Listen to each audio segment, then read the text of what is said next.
السلام علیکم، میرا نام عارف ہے۔ میں ایک نوجوان صحافی ہوں اور صحافت کرتے ہوئے مجھے کم از کم 4 سال ہو چکے ہیں۔ اس فیلڈ میں نے بہت سی چیزیں فیس کی ہیں، بہت سی سٹوریز کور کی ہیں، لیکن ایک سٹوری جو آج تک جس کے بارے میں سوچتا ہوں تو میرے رونگٹے کھڑے ہو جاتے ہیں، وہ رحیم بخش صاحب کی سٹوری ہے۔ تھوڑا سا میں آپ کو بیک گراؤنڈ دے دیتا ہوں۔ رحیم بخش صاحب 1905 میں گجرات کے پاس ایک گاؤں میں پیدا ہوئے۔ ان کے باپ کا نام چودھری غلام محی الدین تھا۔ وہ ضلع کے سب سے بڑے زمیندار تھے۔ ان کی زمین کم از کم 5000 ایکڑ زمین پہ تو ہوگی کم از کم۔ ان کا کاروبار بھی بہت بڑا تھا۔ 2 چینی کی ملز تھیں اور لاہور میں بھی ان کے 3-4 حویلیاں تھیں۔ محی الدین صاحب کے اکلوتے بیٹے تھے رحیم بخش صاحب، اس لیے وہ اپنے باپ کی آنکھ کا تارا تھے۔ جب ان کی ماں کا انتقال ہوا تو رحیم بخش صاحب کی عمر صرف اور صرف 7 سال کی تھی، لیکن ان کے باپ نے صرف اپنے بیٹے کی محبت میں کبھی دوسری شادی نہ کی۔ لیکن ایک ماں کا نہ ہونا، اس خلا نے بھی رحیم بخش صاحب کے دل میں ایک عجیب خالی پن چھوڑ دیا جو کبھی پورا نہ ہو پایا۔ تعلیم انہوں نے لاہور میں کسی کالج میں حاصل کی، میں نام نہیں لینا چاہ رہا۔ وہاں وہ خوبصورت بھی تھے، ذہین بھی تھے اور دولت مند بھی تھے۔ لڑکیاں ان پر مر مٹتی تھیں، لیکن وہ کسی کو آنکھ اٹھا کر نہیں دیکھتے تھے۔ 1931 میں جب وہ 29 سال کے ہوئے تو ان کے والد صاحب نے ان کی شادی اس دور کے ایک مشہور وکیل میاں محمد یوسف کی بیٹی ثریا بیگم سے طے کر دی۔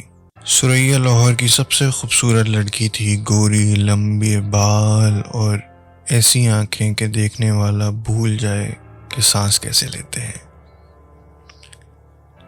رحیم بخش نے پہلی نظر میں اسے دیکھ کر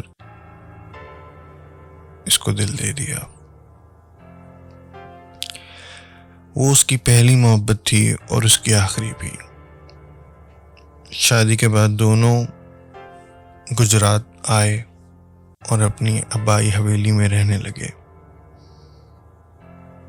رحیم بخش صاحب ثریا پر جان جھڑکتے تھے۔ وہ جو مانگتی تھی اسے دگنا دیتے تھے۔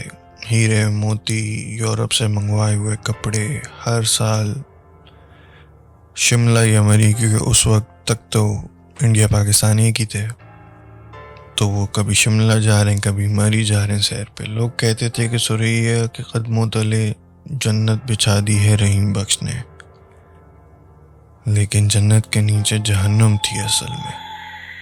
1940 میں رحیم بخش کے والد کا انتقال ہو گیا۔ ساری جائیداد رحیم بخش کے نام ہو گئی۔ اب وہ صرف زمیندار نہیں، بادشاہ تھا۔ اسی دوران ثریا کے پیٹ میں بچہ آیا۔ رحیم بخش پاگل ہو گئے خوشی سے، لیکن 7ویں مہینے میں ہی ان کا مس کیریج ہو گیا اور بچہ گر گیا۔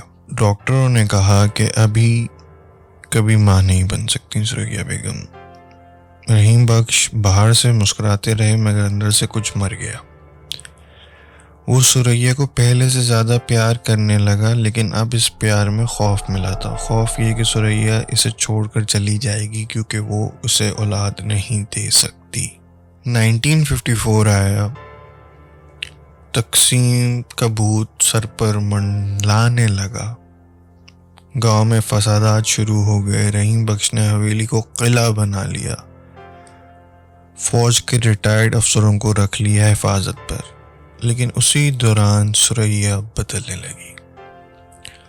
وہ راتوں کو چپ چاپ باہر نکلتی، گھنٹوں باغیچے میں بیٹھی رہتی۔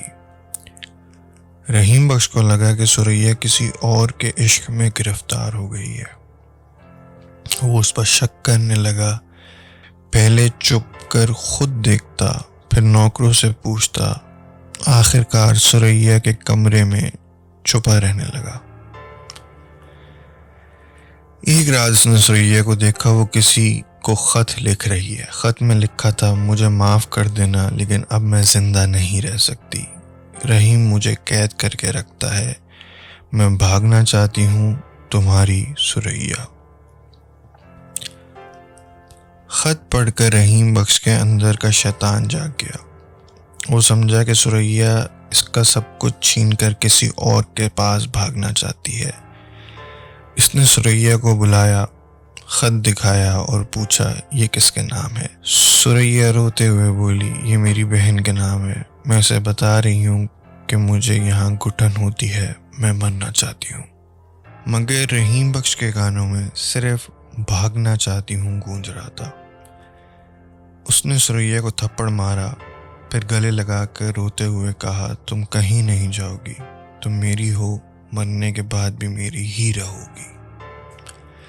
اگلی رات جب گاؤں میں پارٹیشن کا فساد عروج پر تھا، رحیم بخش نے مستریوں کو بلایا۔ انہوں نے حویلی کے بڑے ہال کی ایک دیوار کو توڑا، ثریا کو اندر دھکیلا اور چن دیا۔ ثریا چیختی رہی، منتیں کرتی رہی، مگر رحیم بخش نے خود اینٹیں اٹھا کر اسے چن دیا۔ آخری اینٹ لگاتے وقت ثریا کی آخری آواز آئی، رحیم میں تمہیں کبھی معاف نہیں کروں گی۔ دیوار مکمل ہوئی تو رحیم بخش دیوار کے سامنے بیٹھ گیا اور روتا رہا۔ 3 دن بعد اس کی لاش اس دیوار کے سامنے ملی۔ گلے پر خود اپنے ناخنوں کے گہرے نشان تھے۔ لوگ کہتے ہیں کہ ثریا نے اسے کھینچ لیا تھا۔ اس کے بعد سے حویلی میں رات کو 2 آوازیں گونجتی ہیں، ایک ثریا کی چیخ، دوسری رحیم بخش کے قہقہے۔ وہ دونوں اب بھی ایک دوسرے کو مارتے ہیں، پیار کرتے ہیں، اور جو بھی ان کے درمیان آتا ہے اسے اپنا بنا لیتے ہیں ہمیشہ کے لیے۔ اب آپ یہ جاننا چاہ رہے ہوں گے کہ یہ ساری بیک سٹوری مجھے کہاں سے ملی اور مجھے کیسے پتہ ہے، تو اب کہانی اصل میں شروع ہوتی ہے۔ میں اپنے جرنلزم کے آخری دور میں تھا اور میرا خود تعلق گجرات سے ہے، تو مجھے یہ سٹوری لکھنی تھی، اور ہمارے گاؤں میں یہ سٹوری رحیم بخش صاحب کی بہت زیادہ مشہور ہے۔ تو میں نے کہا کیوں نہ میں اپنے فائنل پروجیکٹ کے طور پہ اس کو کور کروں۔ تو اسی طرح ایک سرد دسمبر کی رات تھی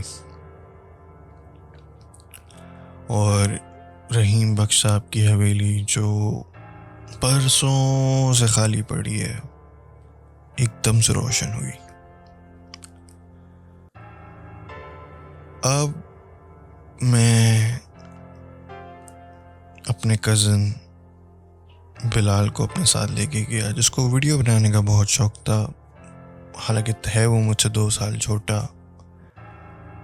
تو وہ بھی اسی فیلڈ میں، جرنلزم کی فیلڈ میں آنا چاہتا ہے، تو میں اس کو گائیڈ کر رہا تھا، اپنے ساتھ رکھتا تھا، تو ایک طرح سے کہہ لیں وہ میرا ویڈیوگرافر تھا۔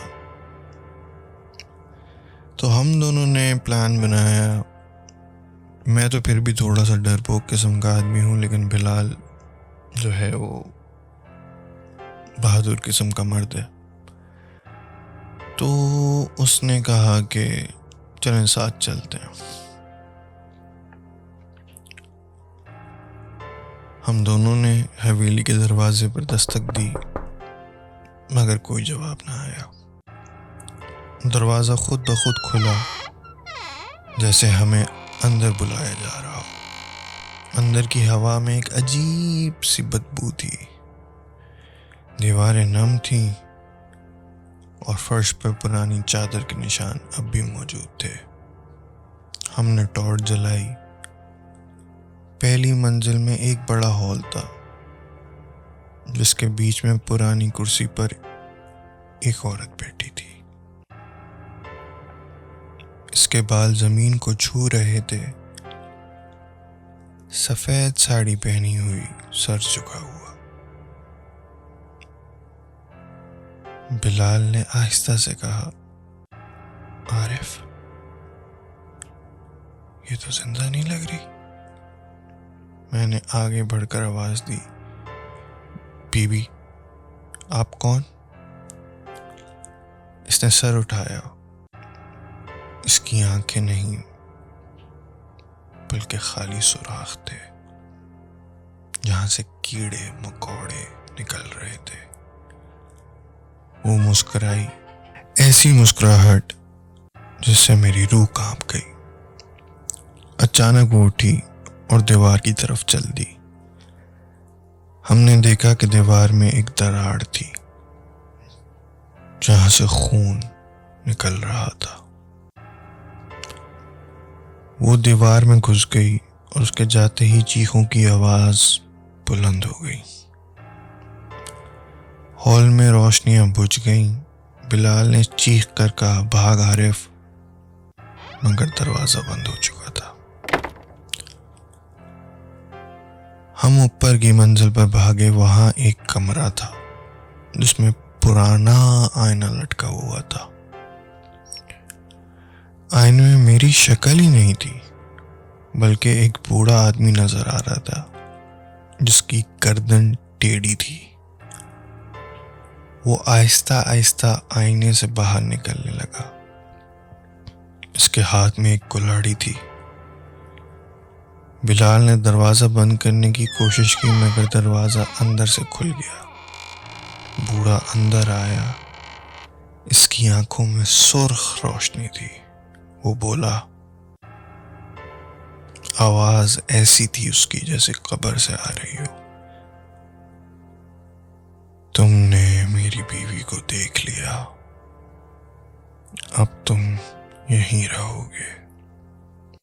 بلال نے پیچھے مڑ کر دیکھا تو دیوار سے وہ عورت نکل رہی تھی۔ اس کے ناخن اتنے لمبے تھے کہ میں آپ کو بتا نہیں سکتا۔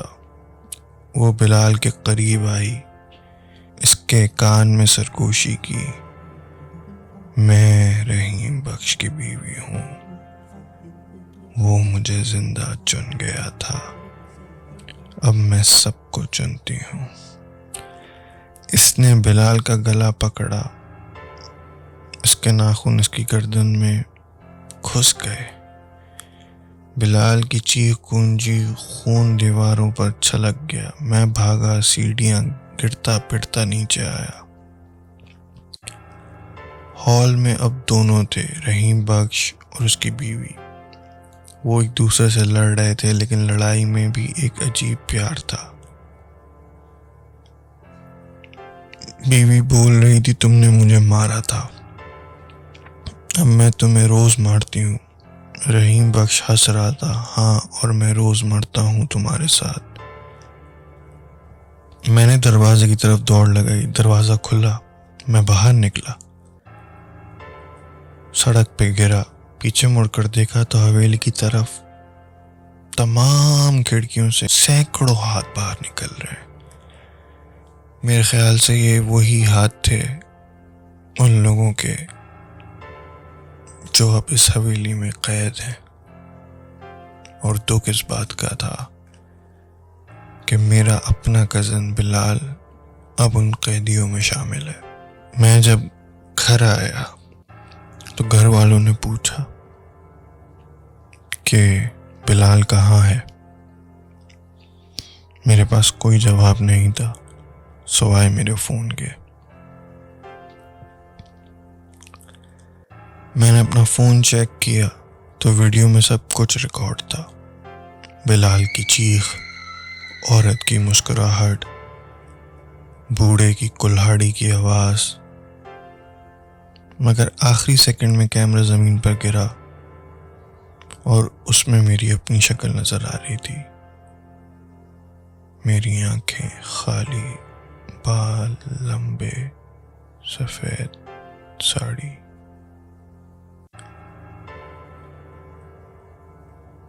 میں اب بھی جب بھی آئینہ دیکھتا ہوں